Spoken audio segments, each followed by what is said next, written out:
सुनहरा हिंदुस्तान में आपका खैर मकदम है।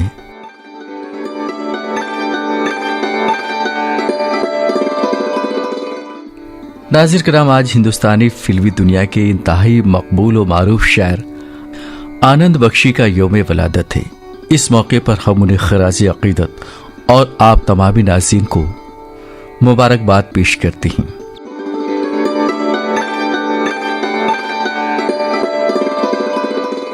आज हम आनंद बख्शी की शायरी और उनके हालात ज़िंदगी के ताल्लुक से बातें करेंगे, लेकिन नाज़रीन गुफ्तगू में आगे बढ़ने से कबल आपसे हमारी निहायत पुरखुलूस व मुअद्दबाना गुजारिश है कि हमारे चैनल को सब्सक्राइब करें, वीडियो मुकम्मल देखें, अगर पसंद आए तो इसे लाइक और शेयर लाजमी करें और साथ ही साथ अपने कीमती कमेंट से भी हमें नवाजें।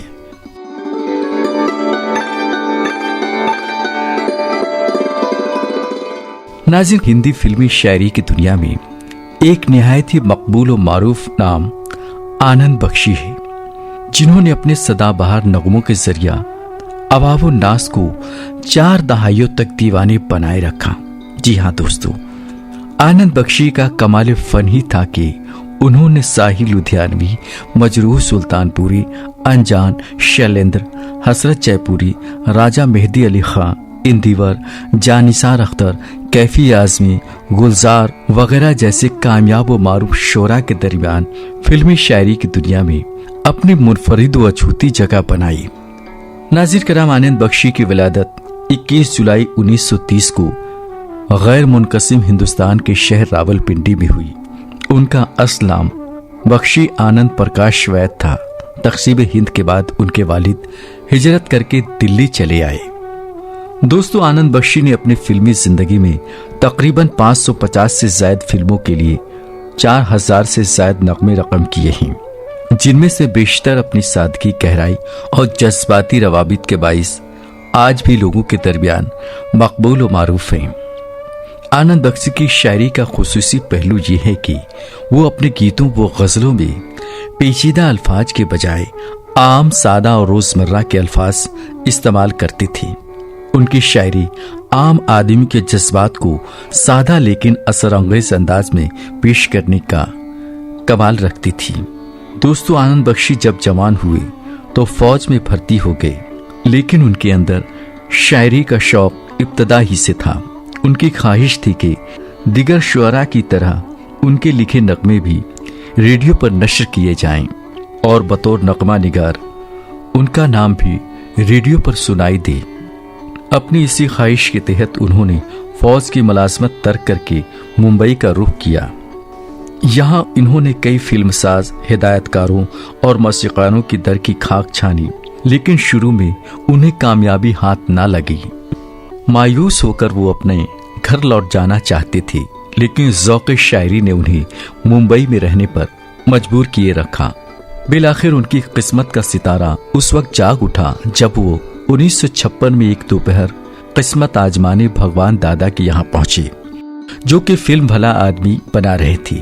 और बिल-इत्तफाक उस दोपहर भगवान दादा की इस फिल्म के नगमा निगार वहां नहीं पहुंच पाए थे, जिसके बाइस भगवान दादा काफी परेशान नजर आ रहे थे।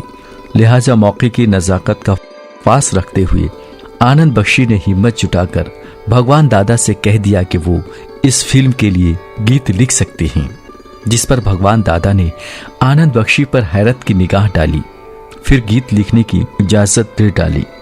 आनंद बख्शी ने चंद घंटों की मुशक्कत के बाद वहीं एक नशिस्त में 4 नगमे रकम कर डाले, जिन्हें देखकर भगवान दादा काफी खुश हुए और उनसे पूछा कि वाकई इन गीतों को तुमने लिखा है। नाज़िर कराम, फिल्म भला आदमी के लिए आनंद बख्शी के लिखे गीत, जिन्हें निसार बज़मी ने मौसीकी से आरास्ता किया था, कामयाब हुई। खुसूसी तौर पर इस फिल्म का नगमा धरती के लाल न कर इतना मलाल लोगों के दरमियान खासा मकबूल हुआ। उसके बाद आनंद बख्शी ने भगवान दादा की बेशतर फिल्मों के लिए नगमे लिखे।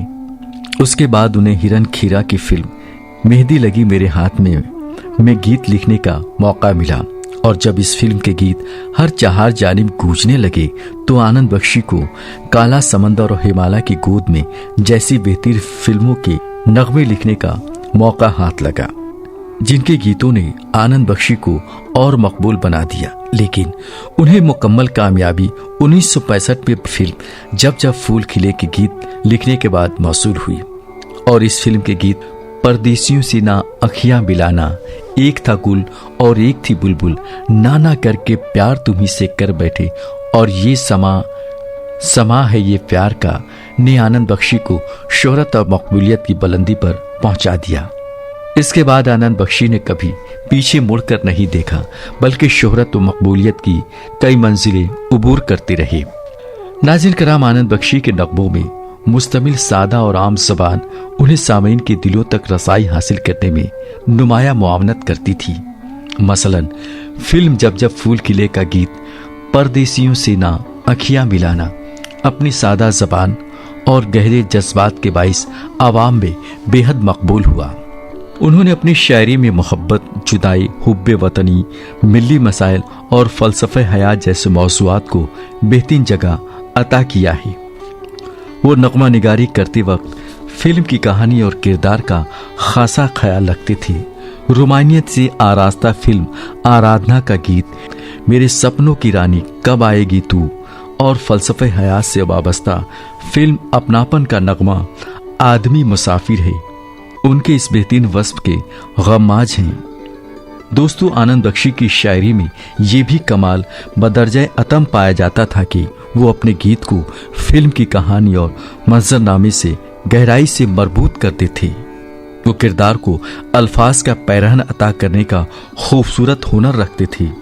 मसलन फिल्म दिलवाले दुल्हनिया ले जाएंगे में उनका लिखा गीत तुझे देखा तो ये जाना सनम मोहब्बत की मासूमियत और गहराई का बेहतरीन आईनादार है। नाज़रीन कराम, आनंद बख्शी की शायरी में उर्दू, हिंदी और पंजाबी अल्फाज का हसीन इम्तिजाज पाया जाता है। साथ ही साथ किसी भी नगमे के लिए ज़बान का इंतखाब फिल्म के पस मंजर और किरदारों के ऐन मुताबिक वो करते थे और इनके इस हसीन अमल से इनके गीतों में जान पड़ जाती। मसलन फिल्म शोले के लिए उनका मरकूम नगमा ये दोस्ती हम नहीं तोड़ेंगे दोस्ती के जज्बे का एक जानदार इजहार है। दोस्तों, फिल्मी शायरी की दुनिया में इस अजीम फनकार का नाम 40 बार फिल्म फेयर अवार्ड के लिए नामजद किया गया और 4 बार वो इस एजाज से सरफराज हुए। पहली बार 1977 में फिल्म अपनापन के नगमे आदमी मुसाफिर है के लिए उन्हें फिल्म फेयर अवार्ड से नवाजा गया। दूसरी बार फिल्म एक दूजे के लिए के गीत तेरे मेरे बीच में कैसा है ये बंधन के लिए उन्हें ये अवार्ड मिला। तीसरी बार 1995 में फिल्म दिलवाले दुल्हनिया ले जाएंगे के गीत तुझे देखा तो ये जाना सनम के लिए उन्हें ये अवार्ड अता किया गया। जबकि चौथी और आखिरी बार उन्होंने 1999 में फिल्म ताल के गीत इश्क बना के लिए फिल्म फेयर अवार्ड हासिल किया। नाज़रीन कराम, फिल्मी शायरी के आईने में आनंद बख्शी के शऊर का चेहरा निहायत ही चमकता दमकता नजर आता है। हजारों मकबूल नगमों के खालिक और अवामी नगमा निगार कहलाने वाले इस शायर की शायरी ने न सिर्फ बॉलीवुड के फलक पर अपने दरख्शा नगमे जलवा गर किए हैं, बल्कि इन्होंने अपने गीतों को आने वाली नस्लों के लिए अजीम वर्षा बनाया है। दोस्तों, फिल्मी दुनिया की इस अजीम फनकार ने 30 मार्च 2002 को 72 साल की उम्र में इस दारे फानी को खैरबाद कहा था।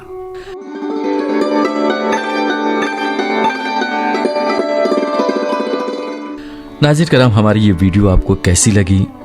अगर पसंद आई तो इसे लाइक और शेयर जरूर करें। साथ ही साथ अपने तासुरात से भी हमें नवाजें। एक बार फिर आपसे हमारी मुअद्दबाना और पुरखुलूस गुजारिश है कि हमारे चैनल को सब्सक्राइब करके हमारी हौसला अफजाई करें। आइंदा वीडियो में फिर किसी अदीब या अदीबा, शायर या शायरा के तस्करे के साथ आपसे मुलाकात होगी। तब तक के लिए आदाब। हिंदुस्तान जिंदाबाद।